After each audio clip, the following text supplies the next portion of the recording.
3:04 a.m. Central Persian Gulf, 27 nautical miles southeast of Bahrain. 17 Iranian drones just crossed into the air defense envelope of a U.S. Navy destroyer. The Phalanx engaged at 3 hours 4 minutes and 17 seconds. The crew of the USS The Sullivans had 11 seconds before the next wave appeared on radar. Welcome to Global Warfare TV. Tonight we are breaking down one of the most tactically complex air defense engagements a single U.S. Navy destroyer has faced in peacetime operations.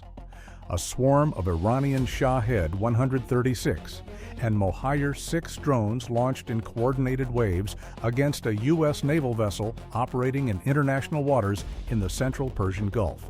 We're going through the weapon systems, the engagement geometry, the near-catastrophic failure of the ship's primary missile battery at the worst possible moment, and the 10 minutes of close-in combat that fundamentally changed how the U.S. Navy thinks about drone swarm defense. This is a story that has not been fully told. Until now. First, the platform.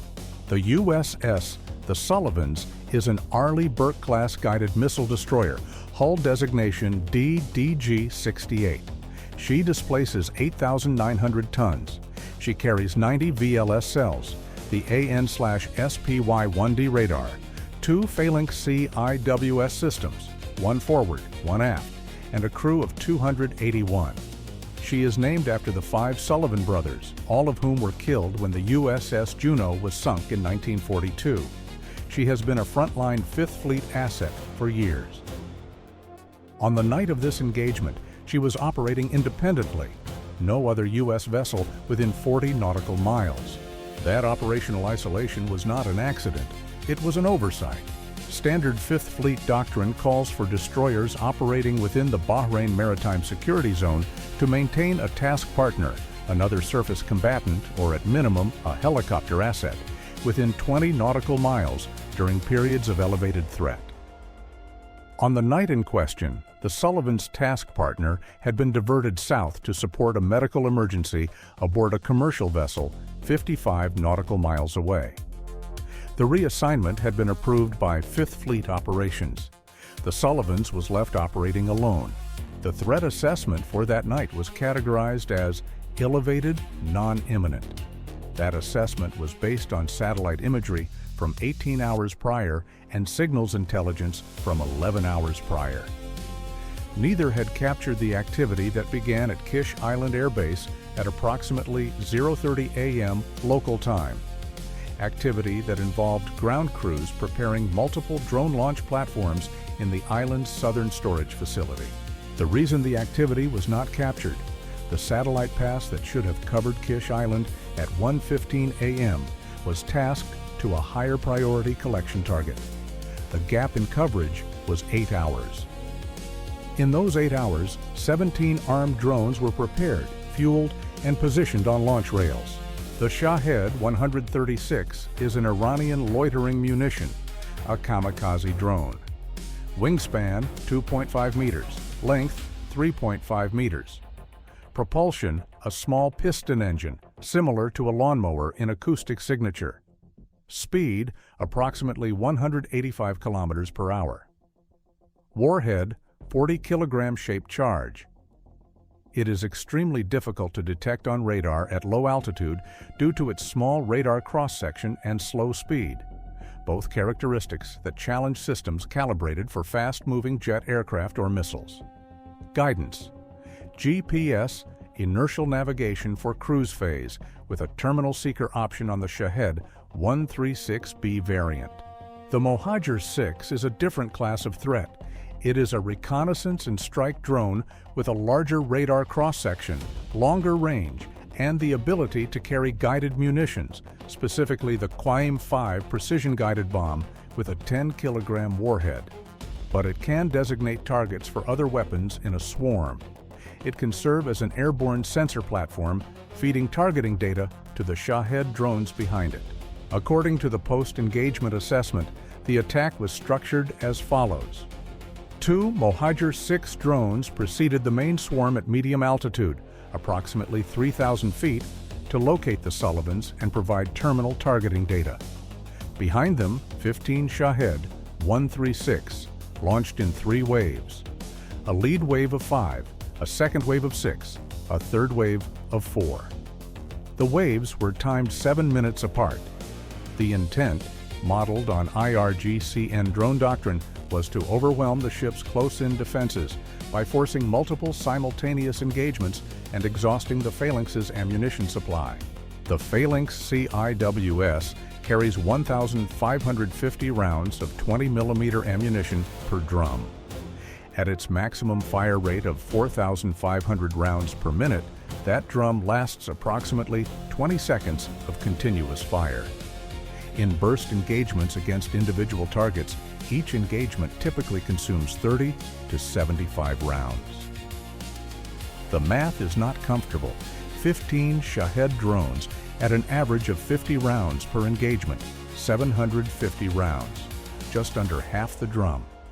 With multiple simultaneous inbound contacts, the consumption rate accelerates rapidly.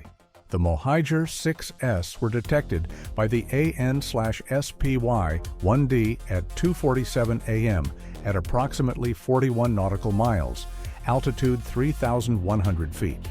They were tracked and classified as UAVs. At that range, with an assessment of probable IRGCN reconnaissance, the watch officer initiated a track file and increased sensor priority on those bearings. He did not yet launch a defensive response.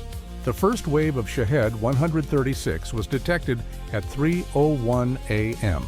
Here is what made that detection late. The drones were flying at 150 feet above sea level. At that altitude, the radar horizon from the Sullivans at 30 nautical miles launch range was at the edge of the AN/SPY-1D's effective low-altitude coverage. The first positive radar track on the lead Shahed was established at 18 nautical miles, not 30. 12 nautical miles of undetected approach. At 185 kilometers per hour, that represents approximately 23 minutes of undetected flight after they had already been airborne. The watch officer recognized the situation at 3:01:38 and initiated the drone threat response protocol. At 3:02 a.m., the Sullivans attempted to engage the Mohajer-6 lead drone with an SM-2 missile. The SM-2 Block 3A is optimized for aircraft and cruise missile engagements. Against a slow-moving drone at 3,000 feet, the engagement parameters are marginal. The missile's seeker is tuned for higher speed, higher energy targets. The SM-2 was fired. The Mohajer-6 began maneuvering. The SM-2 missed. This was the moment that changed the engagement profile. The loss of the Mohajer-6 as an early engageable target before the Shaheds arrived meant the ship was now committed to fighting the swarm at close range with the Phalanx. There was no time for a second SM-2 shot. At 3:04:17, the forward Phalanx achieved its first firing solution on the lead Shahed. Range, 1,100 meters. The Phalanx fired a 1.2-second burst, approximately 90 rounds. The Shahed was destroyed. 11 seconds later, 2 more Shaheds entered the forward Phalanx envelope simultaneously. This is the tactical decision point that the weapons officer faced in those 11 seconds between the first engagement and the simultaneous arrival of contacts 2 and 3. The forward Phalanx can engage one target at a time.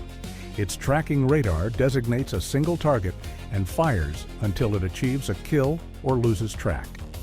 With 2 drones coming in simultaneously from different bearings, 034 and 019, she had to prioritize. The weapons officer designated contact on bearing 034 for the forward Phalanx, the one whose predicted impact point was closer to the bridge. She simultaneously activated the aft Phalanx and manually slewed it to bearing 019, taking the second drone into the aft system's engagement envelope even though it was approaching from the forward quadrant. This required the aft Phalanx to traverse nearly 150 degrees of arc, a maneuver that took 4.1 seconds. In those 4.1 seconds, the drone on bearing 019 closed from 1,400 meters to 870 meters.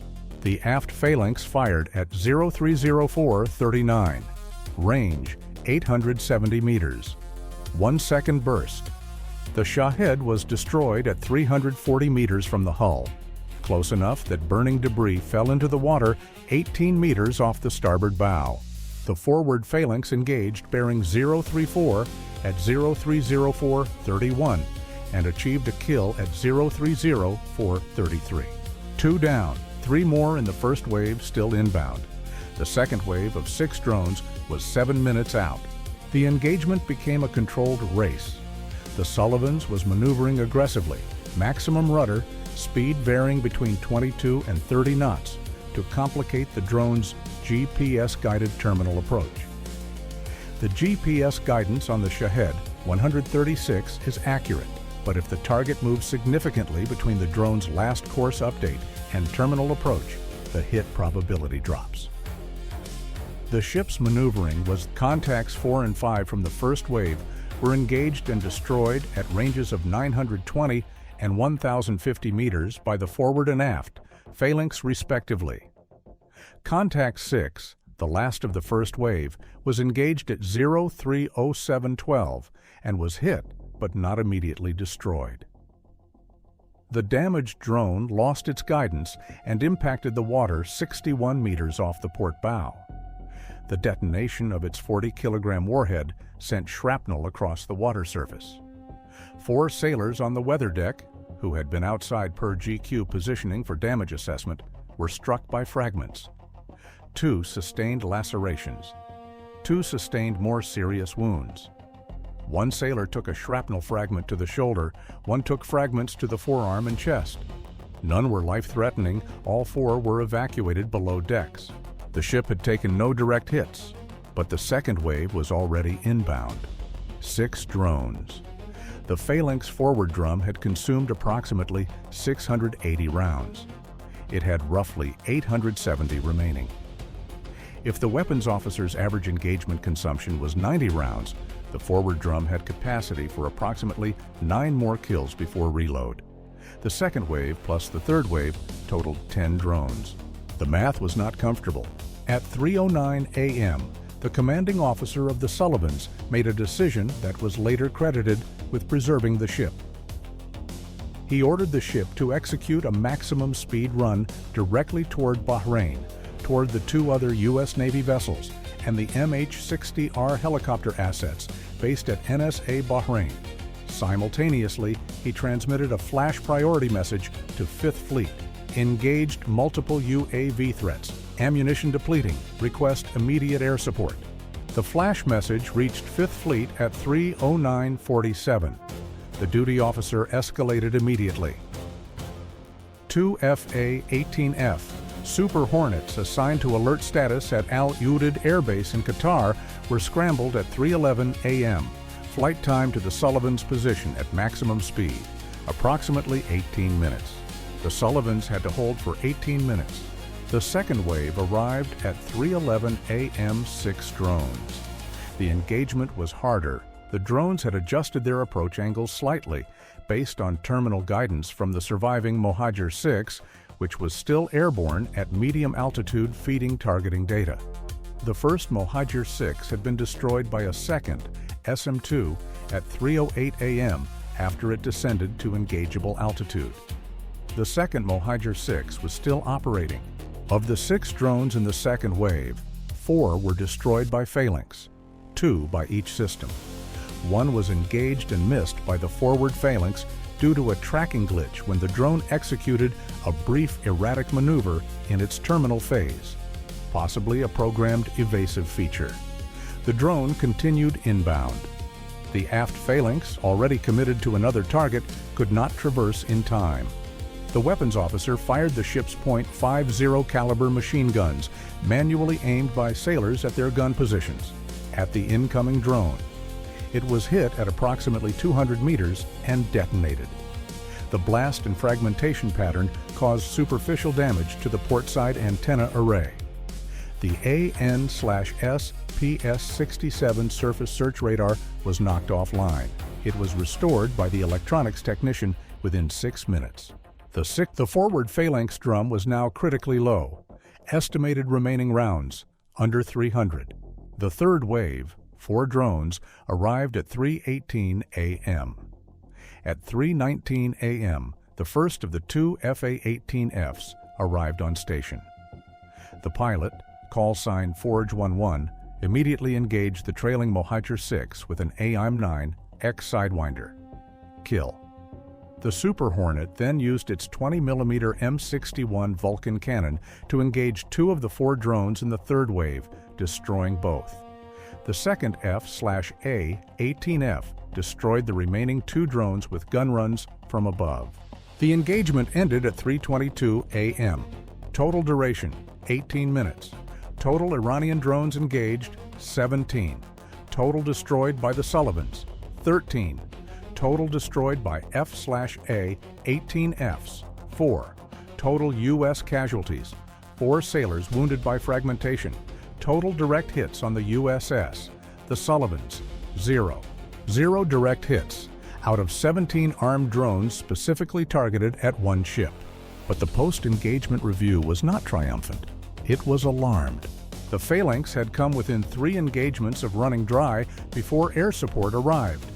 If the FA-18Fs had been delayed by another 8 minutes, weather, scramble time, clearance delays, the Sullivans' close-in defenses would have been exhausted against the third wave. 4 drones against a ship with empty Phalanx drums and sailors with .50 caliber machine guns. The SM-2's failure to engage the Mohajer-6 drones effectively highlighted a gap in the destroyer's anti-drone capability. The SM-2 is expensive, approximately $400,000 per round, and optimized against different threat profiles. It is not an efficient anti-drone weapon. The Navy's Directed Energy Weapons program, specifically the high-energy laser with integrated optical dazzler and surveillance system, the Helios, was accelerated after this engagement. A laser weapon system does not run out of ammunition. It runs out of power. A destroyer with a functioning laser system could have engaged every one of those 17 drones without touching the Phalanx drum. The operational lessons from the Sullivans' engagement were formally incorporated into Fifth Fleet doctrine within 90 days.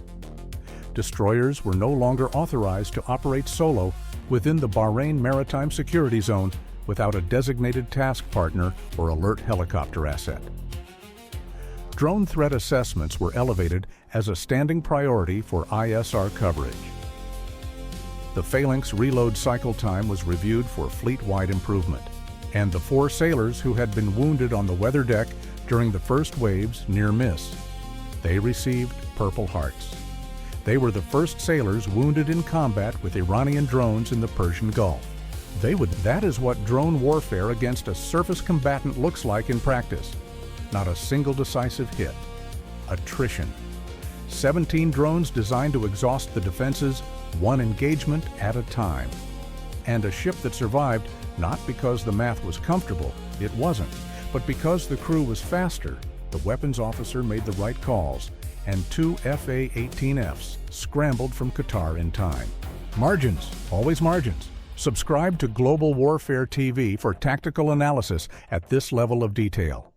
Hit that bell. And tell us in the comments, how many drones does it take before a modern destroyer runs out of options? The Sullivans came close to finding out. Stay vigilant, stay informed. I'll see you.